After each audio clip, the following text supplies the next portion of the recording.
Thank you, Donald. Well, like Donald Trump, a major Western country has elected a leader who has never held elected office at any point in his life. In fact, he'd never stood before.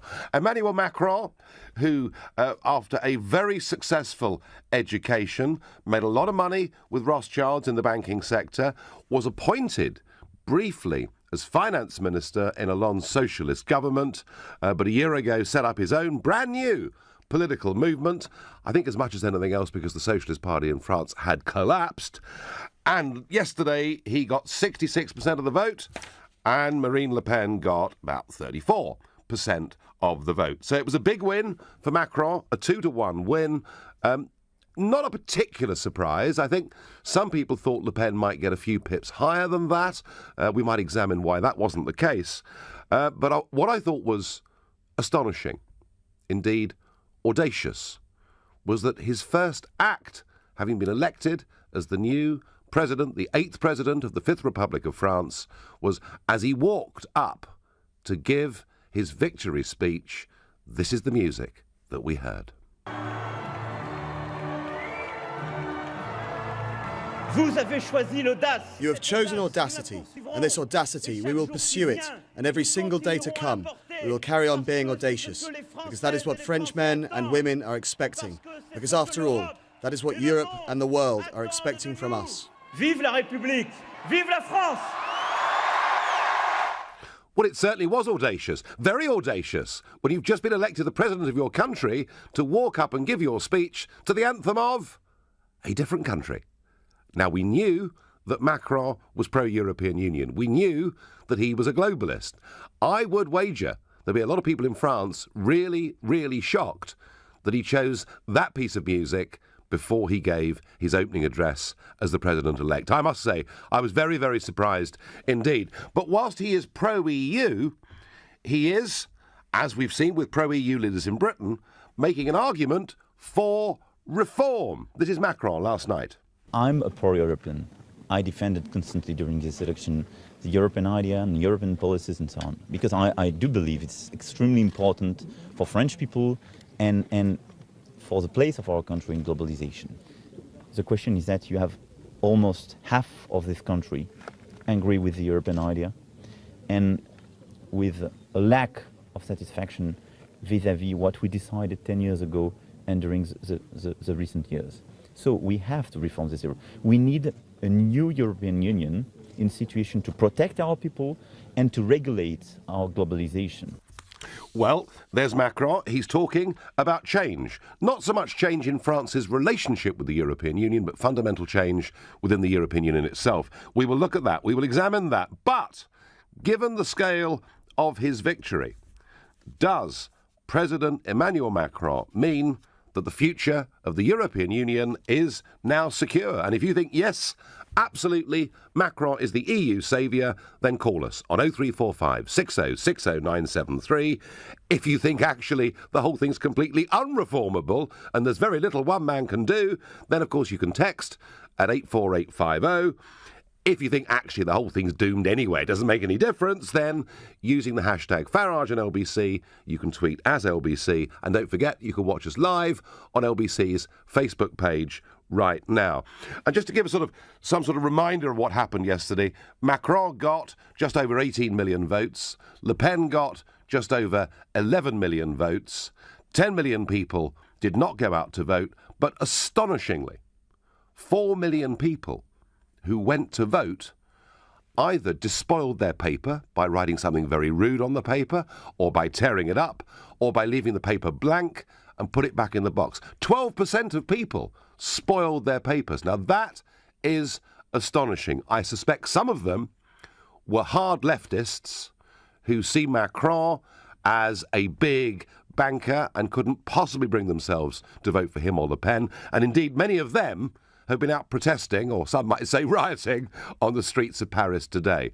But I also think there were a large number of people who in the first round had voted for Eurosceptic candidates, particularly Mélenchon, who is the hard left-winger who basically wants France to leave the European Union, who simply couldn't bring themselves to vote for Le Pen. Either way, it's remarkable that 4 million people made the effort to go to the polling station and to spoil their papers. So is the EU saved with President Macron? I'm going to ask Phil in Cobham that very question. Good evening. Yeah, good evening, Nigel. Well, of course, it's far too early to say whether the EU's saved and by one person. Of course not. Sure. But, I mean, one thing is, as far as I'm concerned, the collaboration, a union of Europe is the future, whether you like it or not. I mean, I think this is ridiculous in this day and age. I mean, we're seeing such enormous political changes going on, in geopolitical changes in the world. And, we're in risk of losing our Western culture if we're not careful. I mean, I think, the vision, since we've been in the European Union, we've never been committed at all to the vision of what it's all about. Well, the vision, Phil, the vision is very simple. It's a United States of Europe, with its own army, its own foreign policy, its own currency, its own government. I mean, that's the vision, isn't it? Yeah, it is, and I don't see the problem with that. I mean, you're going to pull away. We're now going to pull away, a tiny little nation with less than 1% of the world's population. You think you're going to be able to easily and freely? Why are you talking us down, Phil? Why are you being so negative about us? What? Why are you being so negative about us? I'm just because the world is changing, Nigel. You're right, Phil. Do you know what's happening, Phil, all over the world? All over the world, and this has now been going on ever since 1945 continually, all over the world, what is happening is big states and big structures are breaking down into smaller individual structures. Every single year that goes by, we get more nations in the world. We can think of the breakup of much of the old USSR. We can think of Yugoslavia, which was put together with the aim to bring peace, which is broken down into smaller units and may break down into smaller ones too. Phil, the point I'm making actually is that in the modern world, people are not aggregating in big blocks, they're breaking into smaller ones. Look, Nigel, whether you like it or not, the future it's within the internet, it's within travel, it's within communication. The world is getting smaller, but there are very great cultural differences within blocks, regions in the world. Now, we risk losing our influence and our projection, if you like, within the world because we are withdrawing. Well, Phil, I couldn't take a more contrary view to you. I think actually the more you're part of the European Union, the more you lose your voice on the world stage. Already Britain doesn't have a voice in world trade. There are plans within the European Union for example, on the UN Security Council. The individual member countries, France, Britain, to be replaced by one EU representative. And I think, actually, we're going to have a bigger voice in the world. But, Phil, the real question wasn't so much about us.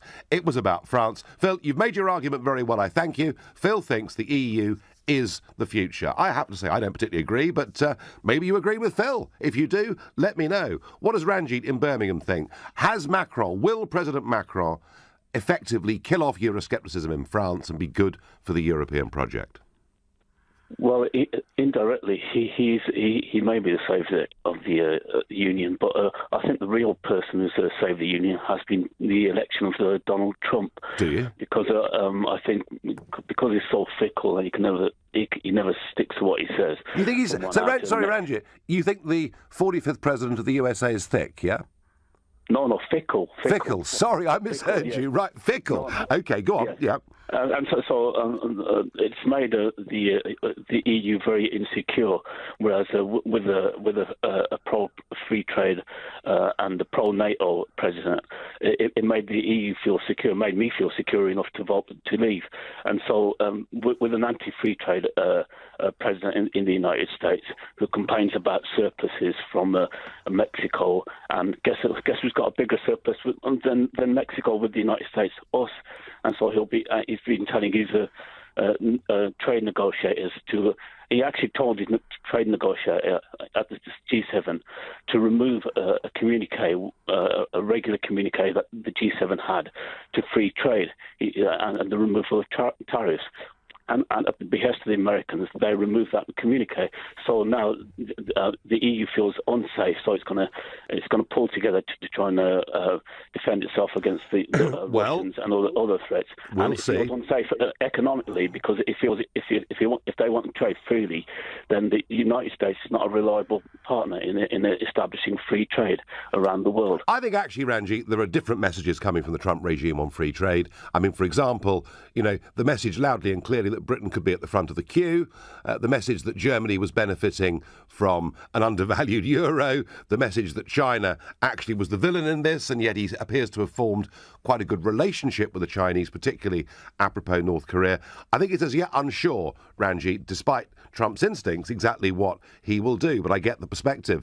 On Twitter, I get the European Union is the future. UK Brexit will be a big failure because of UK isolationism, and that's what Christian tells me. And on Twitter, I support France's democratic decision to choose Macron. He has a big job to take on. Best of luck, France. Well, do you know what? He does have a big job to take on because it would appear there was a great big wave of optimism in Paris last night. And the image that the young of France have gone for, Macron, this big youthful image. Think about this. 80% of the over 65s voted Macron. Le Pen's biggest support and growing support is in the 18 to 24-year-olds and those indeed going up to the age of 40. Actually, generationally, the European project in the rest of Europe is in trouble. The only country in which the youngsters appear to be overwhelmingly in favour of EU membership is the United Kingdom. Fascinating. So don't buy the idea that Macron is about youth and optimism. Actually, it was the pensioners, scared, I think, of what leaving the euro might do to their properties and might do to their pensions. Interesting. Right now, you're listening to the Nigel Farage Show, exclusively on LBC. It's 7:15. It's Macron, 66%. It's Le Pen, 34%. He is going to be the president. So what happens next? Well, he will be sworn in as the French president on the 14th of May. But there's a whole new set of elections to come. So the French, having just voted twice in the last fortnight, will now have to vote twice in the month of June, because what follows the presidential elections are the elections for the French Parliament, the Assemblée Nationale. There are 577 seats. Candidates run, and the top two then go into a runoff a fortnight later. So it's going to be one hell of a battle because, of course, Macron's party, En Marche, which has been rebranded today La République En Marche, don't have any seats in the Assemblée Nationale at the moment, and he needs a working majority to govern. I expect what you're going to see is a deal done with the Socialists and maybe even the Conservatives, and they will do all they can to try and stop Le Pen from getting many seats in the Assemblée Nationale. Of the 577 seats, in the first round of the French presidential election, Le Pen actually topped the poll in 216 of those seats. So a big battle to come in June. And for those of you that are moaning, and I understand why, but you're moaning about the fact we've got yet another election in this country, just think of it.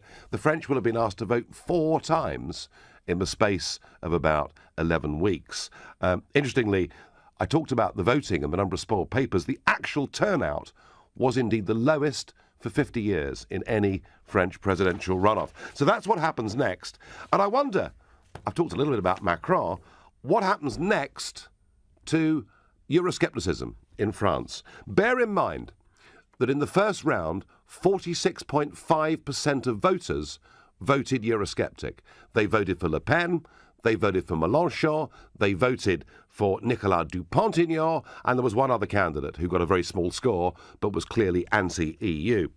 So what was Le Pen's response to losing? Well, initial disappointment, but then a speech, I thought a very interesting speech, a speech saying that she has to make further reform and she has to rebrand the Front National. And I think, quite honestly, if she'd been a candidate that had not been associated with the Front National and was not seen to be in her father's shadow and to be judged by her father, she would have got many more of those Eurosceptic votes yesterday. As it was, she got, let's say nearly 35%, but there's another 10 or 11% who'd registered Euroscepticism in the first round that didn't do it. My guess is she'll do a deal with my friend Nicolas Dupont-Aignan, who's a conservative Eurosceptic. My guess is they will try and get rid of anybody in the Front National who could ever be seen to be linked with political extremism. If they do that and get it right, then I think things would be different. And I do think, actually, that unless Macron succeeds, given the extent to which he's raised expectations, you could see Le Pen making a much bigger run at this in 5 years' time. But maybe the one shadow that is on her horizon and on the Eurosceptics' horizon is her niece, 27-year-old Marion Maréchal Le Pen, young, seemed to be good-looking, very eloquent, and she's made it clear she's not entirely happy with Marine's leadership and may well challenge for the leadership of the Front National. So I suspect there's a lot more family rivalry to come within the Le Pen family over the course of the next few months, weeks, indeed years. But I think for anyone that thinks that this victory by Macron means that the Eurosceptics in France have been killed off, I would say that's rubbish. She got double the score her father got when he reached the last round many years ago. And I think, as I say, if she can rebrand the party, she can take it on to bigger things. That is my view. What does Will in Plymouth think? Has Macron saved the European Union? Hi, Nigel. Yes, I do think he saved the European Union, but ultimately he wants to appoint a European finance minister, I believe. Oh, yes. So I think he's very much going to be speeding up the whole process of European integration. I think he wants France to come even more under the yoke of Brussels. He wants a more close Europe. I think it was summed up very nicely by one of your friends, Aaron Banks' tweet last night, where he said this time it's been very nice of France to save the Germans the bullets and the fuel. For sort of taking over France in a way, but I think he has saved the European Union. And I think it's going to deepen European integration between European and France. But Will, does deeper European integration based in Brussels make the people love the project more or loathe it more? Loathe it more. I believe the French Euroscepticism, really, from an economic point of view, seems to be rather different from the Euroscepticism from our sort of point of view across the channel. Whereas with us, it's more free trade. Whereas with the French Euroscepticism, it seems to be more about protectionist politics, more about sort of the interests of your own country rather than a more sort of global view. I think it could help the Eurosceptics. I think your prediction of Le Pen maybe having a bit more of a resurgence in 5 years' time, could be an interesting one. But it depends A, how the Eurozone goes, and B, how Macron goes, because I think really he's going to be following much more of the consensus of the Socialist Party that he worked under previously. And if that happens, I really could see an increase in Euroscepticism within France. Well, I thank you very much for your comments and your call. And interesting, isn't it, that Macron was called a centrist all through the campaign and yet was happy to serve as a minister in a socialist government. I'm not sure, other than the fact that he believes in globalism and he believes in European unionism, difficult to know exactly where on the centre-left spectrum Macron really is. And actually, if you listen to his campaign speeches, they were pretty light on content. So it's going to be interesting. Ted says to me through an SMS, Nigel, I think it shows who is Macron's master, and he plans to visit her ASAP. Well, interesting, Ted. Yes, he did have a 10-minute conversation with Angela Merkel last night, and he's announced he'll be going to Berlin to visit her as quickly as possible. I know what Eurosceptics in France will think. They'll say, as indeed Scott in Greenwich says to me, Macron is an EU puppet. Hollande was loathed by France and was obviously told to stand aside so that their boy could be planted.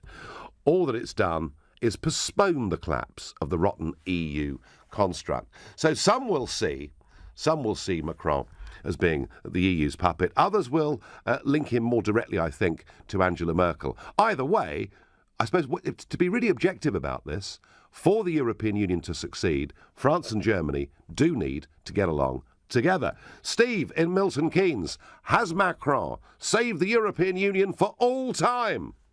No. Right, go on. No, not at all. He's going to make it worse. Short term it'll be better, long term it'll make it worse. There'll be more unemployment, Nigel. There'll be more terrorist attacks. There'll be more migration. There'll be more, the armed forces will be more stretched. It's going to be a disaster. He's certainly... Disaster. You know that.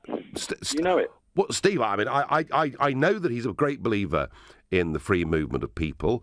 He's already today indicated that he thinks sanctions should be taken against Poland unless they go along with migrant quotas. He's gone to Algeria. He went to Algeria. I know he did. To get more people. I mean, can you believe that?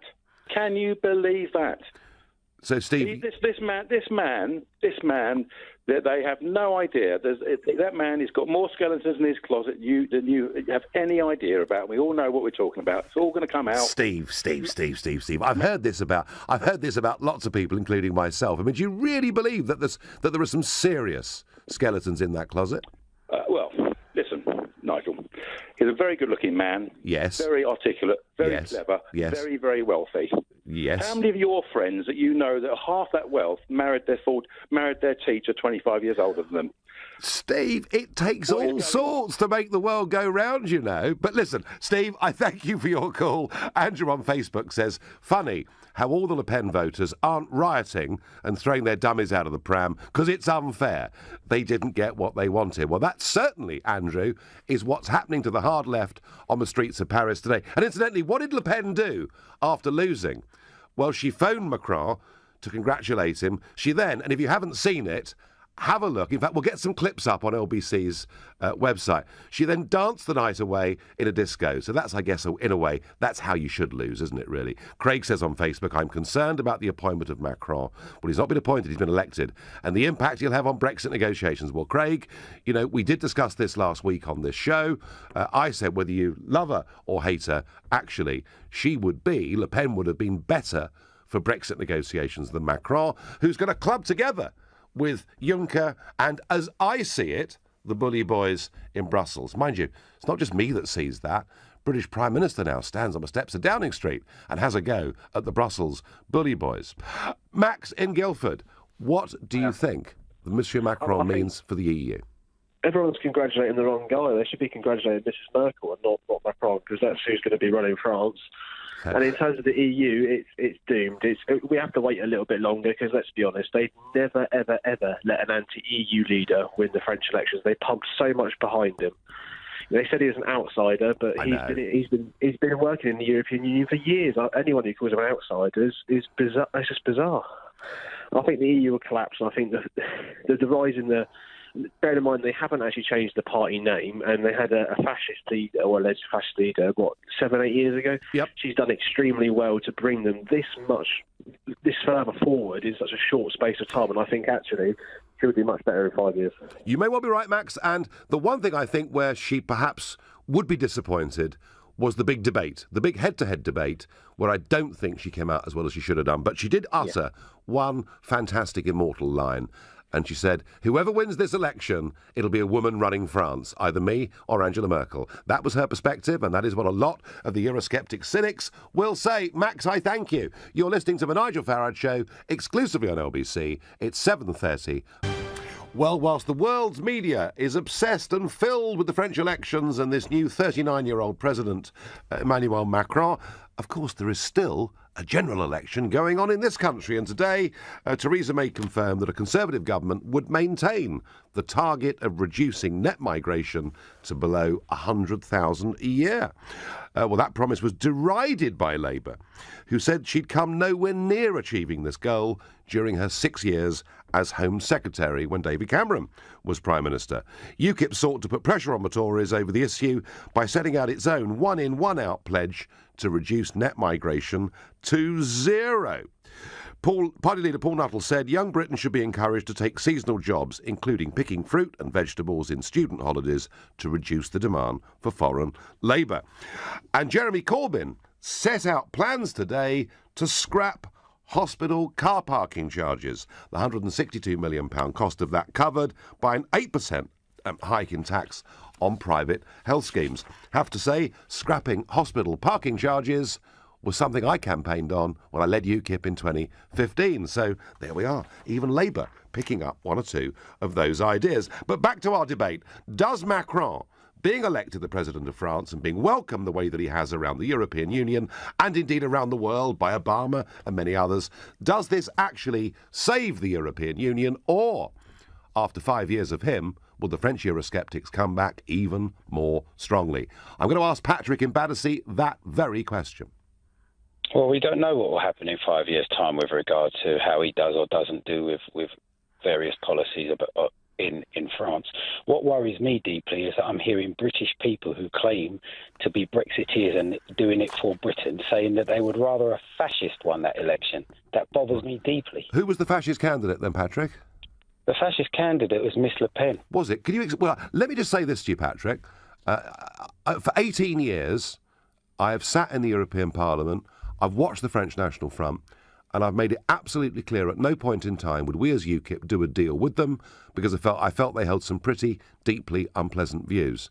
But what I have seen, Patrick, since 2011, when she became leader of the party, is a change in direction. And I don't think she said anything in the run-up to this presidential campaign that could be deemed to be fascist in any way at all. If you think I'm wrong, please tell me. Well, what was she saying when she was the leader of the Front National in the last election? Go on. You didn't think that was fascist, what she was saying about foreigners and about all sorts of other, things in France? But the Front National. Do you remember our National Front? Patrick, I've made the point to you that I've have strong problems and reservations with the Front National. In fact, I said to her 5 years ago, I said, what you ought to do is get rid of that party and start again from scratch. And indeed, when she gave that speech last night, she was kind of hinting that's what she's going to do. I do not doubt, Patrick, for a moment that there were those in the French National Front, maybe still are, who have fascist past or fascist views. I do not think it's fair, I genuinely don't think it's fair to say that about Marine Le Pen.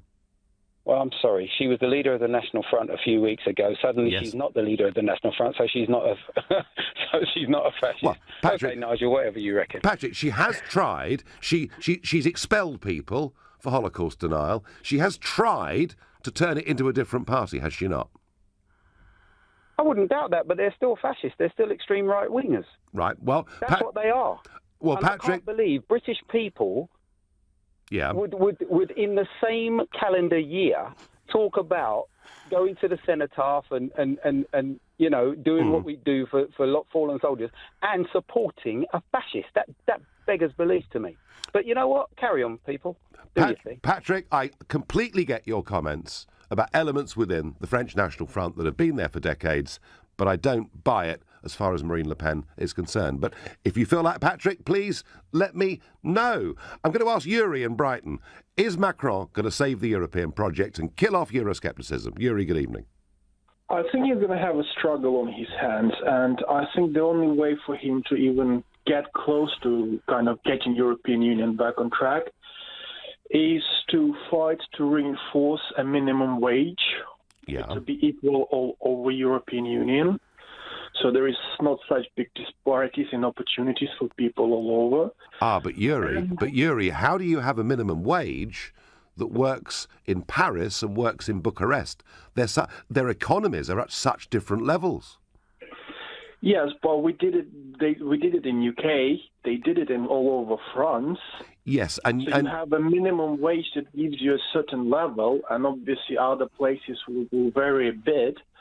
Obviously, another thing I was going to say is they need to start forcing the bigger corporations to start paying proper wages abroad, outside UK, outside EU, so that there is more markets for European and British companies to trade their goods too, rather than just bringing goods in. Do you think, Yuri, that if workers in all different businesses and industries, if workers across Europe felt they were getting a fairer deal and better pay, that would kill off Euroscepticism? It wouldn't kill off Euroscepticism, because a good healthy skepticism which would keep systems to keep developing, but it would bring a Euroscepticism on a different level. It would bring a Euroscepticism to the level is we're criticizing you to make you, and you listen to us, and you make things workable for us. At the moment, such a huge difference in opportunities all over Europe. These things, they pretty much give you Eurosceptics in France, in UK, this extra push, because obviously they see people coming in, and those people are willing to do something which in here people will struggle with at the wages they take. No, you're absolutely right, and this was a big contributory factor. However, I don't see Monsieur Macron trying to reverse this particularly, because generally the bigger the businesses involved with this, the more they make the argument for free markets. And indeed, Yuri, there was a very telling point in the referendum campaign when Lord Rose, who actually was in charge of the Remain campaign, although after this comment went to ground, he was asked by a House of Commons committee that if Britain left the European Union and took back control of our borders, would that not mean that the wages of British people would go up? And Lord Rose said yes, but I don't think that would be a good thing. And you know, after that, they hid him for the rest of the campaign. So, Yuri, I take your point. I get your point. If people felt they were paid better, if people felt their wages weren't being driven down, there would be less Eurosceptic sentiment in Britain and France and elsewhere. But I don't really see that happening. Ian in Thurrock, has Macron saved the European project? No. Personally, I think that the European project is a proven failure, and I want to put the point there that Macron is just part of the EU Merkel machine. I think that he's going to use his power to control the people in the mainstream media in France to influence the popularity of the Front National, using diverse tactics, similar to the way the Conservatives and Labour have teamed up to try and push UKIP out, to try and stem any kind of competition to the EU. And I think that will all be driven up from the top, really, from the EU. I think it's a pretty big master plan they've got. But Ian, wouldn't you agree that there are elements of Marine Le Pen's party that do actually upset and put off some Eurosceptic voters in France?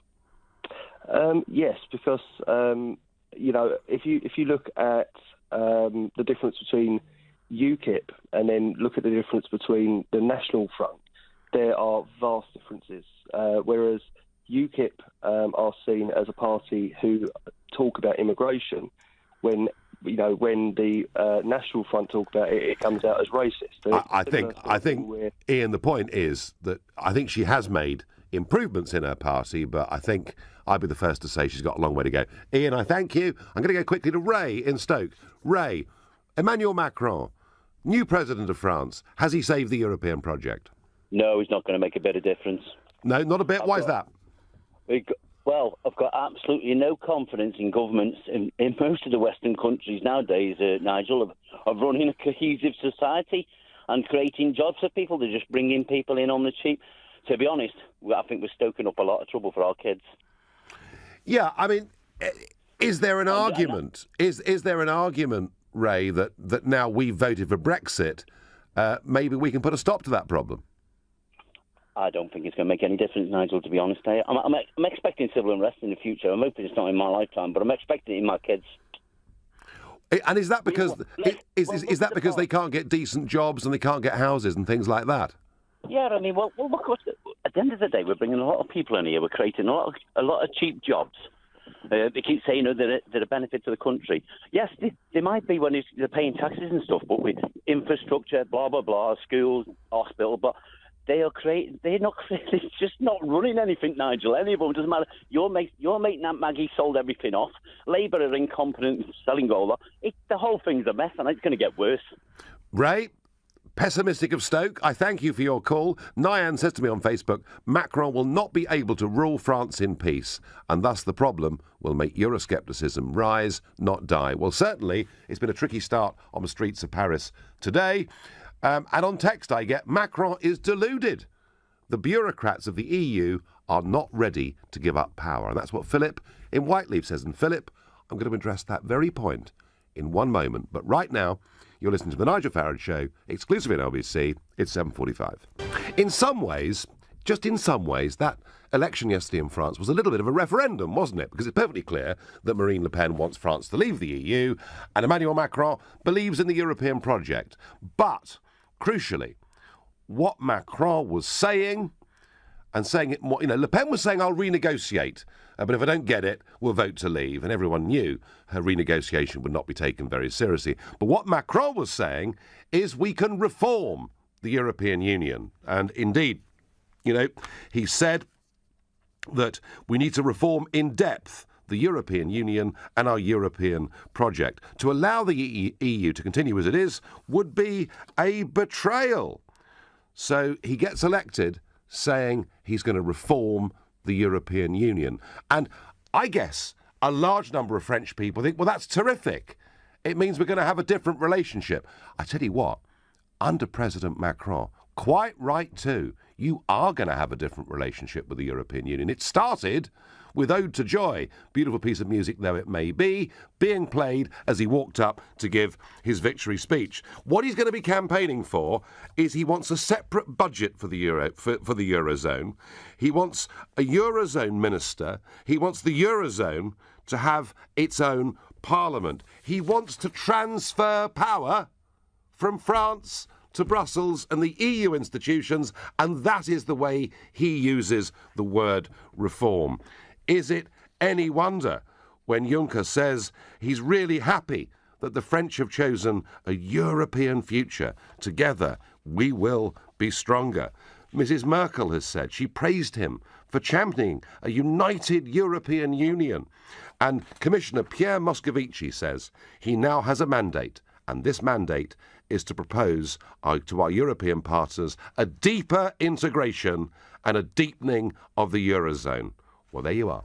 That is reform, Macron style. It is going to be more centralisation, and it's why I think, actually, when the French people wake up to really what they've elected, I suspect Euroscepticism will grow if it can find a political means that it can unite around, because right at the minute, Euroscepticism in France is very, very divided. I wonder what you think to that. I wonder what Brian in Dublin thinks. Brian, good evening. And you're calling, of course, from a country that twice have rejected European treaties over the last 20 years or so.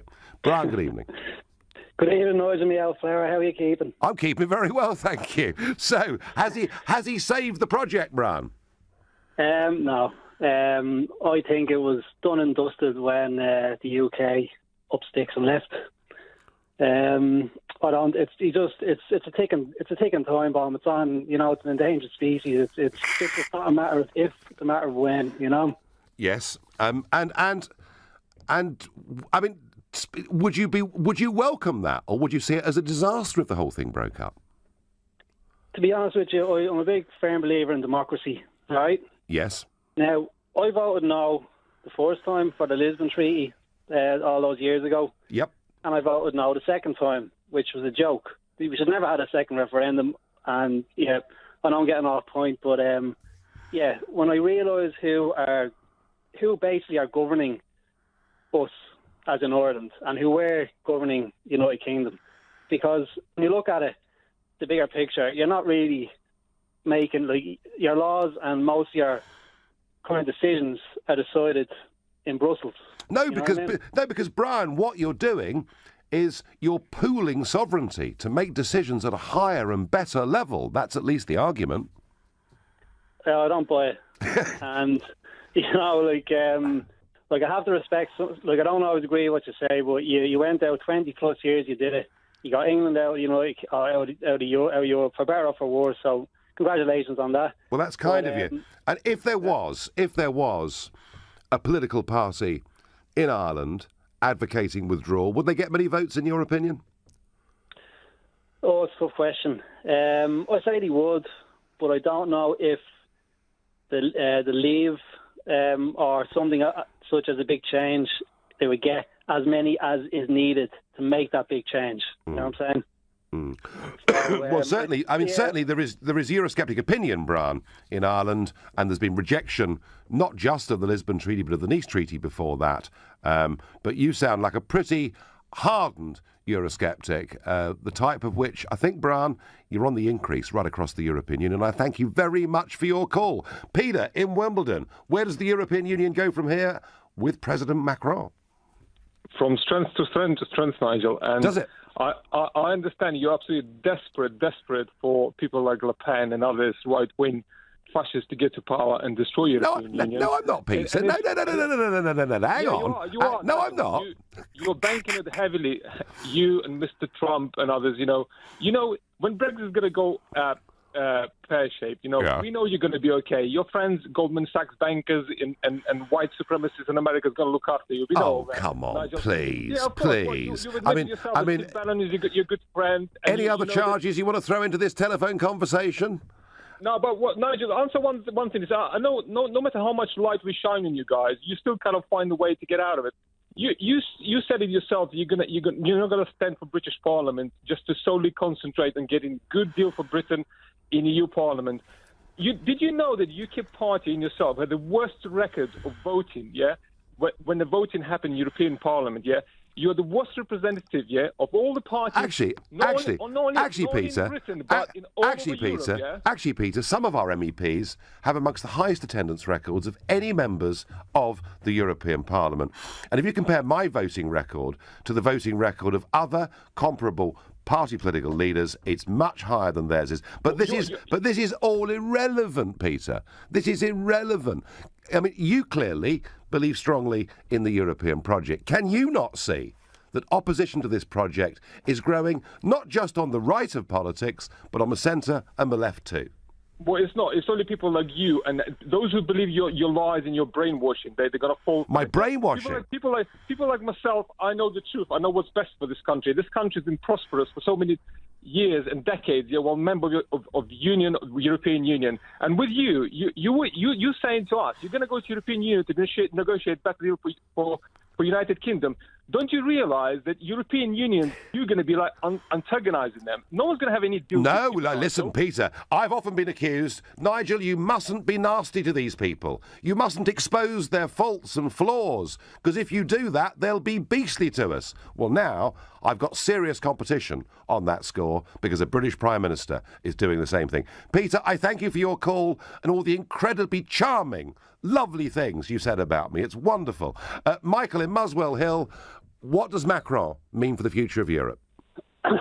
Well, I think quite the opposite. Had Le Pen come on, then it would have been seriously damaging to the project. But, Nigel, I have a simple question for you. How can you seriously represent 52% as a voting triumph for the will of the people, and yet talk about the 64% of the electorate, of the voting people in France, as surrender to the Germans? Surely that's an even greater expression of the will of people. I didn't quite say that, Michael. And whilst it was a bit of a referendum yesterday, it wasn't because personality was directly involved. The point, Michael, I'm making is that in the first round of the French presidential elections, 46.5% of those that voted for avowedly Eurosceptic candidates. The guy that's just been elected clearly is a very, very strong EU supporter. I just think, Michael, this is what I think. I think he's hoodwinked the French a little bit, because when people talk about reform, I'm not sure they understood that what he means by reform is even more power going to the Eurozone in Brussels. That's really the point I'm making. So, can I respond to that? Of course. I think basically what you're saying is when people vote, it's 52% or whatever percentage, but it aligns with your particular viewpoint, then it represents a triumph of democracy. If however, they disagree with Nigel Farage, take a different viewpoint, suddenly it's all about personality and being hoodwinked. Well, there's lots of people who think that 52% of the people in Britain who have been persuaded by the personality, and you are the one who's called the personality, along with Boris, you're both personalities. So if there are any accusations of personalities swaying the voting public, I think they should be more at your door than the French. Well, of course, there's a bit of both. Even in a referendum, you're right, there has to be some degree of personal attraction or repulsion or whatever it is. Michael, look, Macron has won. He's won it fair and square. The question we were debating tonight was, does that mean the European project is saved and Euroscepticism in France is dead? All I'm saying, Michael, is no, that is not the case. But I thank you for your call. And my final thought on all of this is that I think the emergence of Macron is a remarkable thing. It's happened very quickly. Even I was shocked by the sheer audacity of him going up to the stage to Ode to Joy and the European anthem. I think his idea of reform is going to upset the French further. But I always thought France was not the country to watch. The big change in the short term isn't coming from France, but it is coming from Italy. more of that, perhaps in the weeks and months to come. You've been listening to the Nigel Farage Show on LBC. I'm back tomorrow evening from 7. Coming up at 10, it's Ian Collins. But up next, it's Clive Bull. Nigel, thank you.